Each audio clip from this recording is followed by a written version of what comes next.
With Akai under new ownership and Roger Lynn officially out of the picture, the next era of the MPC had arrived. In 1997, the first MPC under the direction of Newmark was released, the Mpc 2000. The 2000 would expand upon the features introduced in the Mpc 3000, including an onboard looper, expanded sample memory, and 16-bit sampling, as well as shuffling the layout with slimmed-down buttons and the 16 pads moving from the left to the right side. Now, 2 years later in 1999, Akai would follow up the Mpc 2000 with the Mpc 2000 XL, which upon release opened the door to a whole new generation of MPC users due to its cost effectiveness. Now, the XL borrows samples from the 2000, but also includes updated features such as an expanded sampling memory, a time stretching algorithm, auto chopping, and a tilted screen.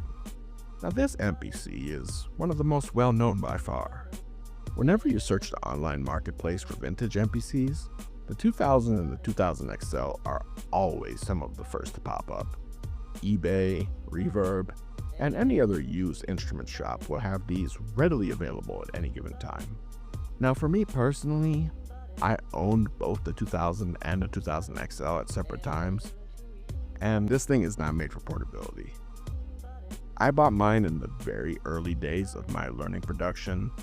In my opinion, it's just not worth owning either of these models.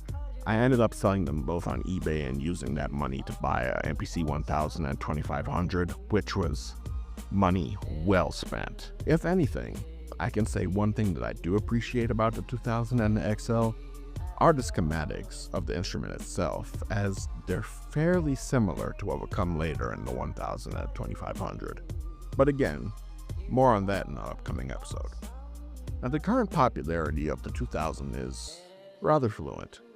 It's in a position where it's old enough to be a go-to choice for older producers and newer producers seeking vintage gear, but it's new enough that it's not as expensive as the Roger Lynn era pieces like the 3000 and the 60 Mark I and II.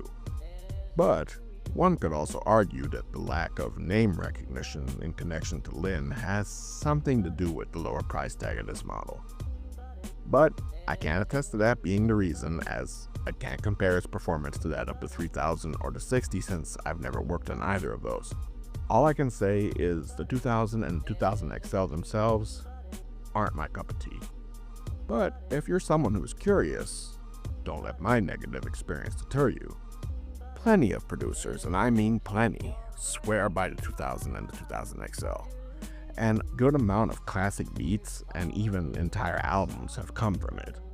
Namely Mad Villainy by MF Doom and Madlib, which the latter used as an integral part of his production setup. So it's all up to you and your preferred workflow. With all that being said, no matter how you feel about the Mpc 2000 and the 2000 XL, it can't be denied that Akai was attempting to stay ahead of the curve with this model. The features introduced here, like time stretching and auto chopping, have become standard features of every MPC release since. Overall, not bad for the first MPC to be released without its founding father. Now the question is, would they be able to maintain this quality going forward? As the dawn of the new millennium quickly approached, we would soon come to find out.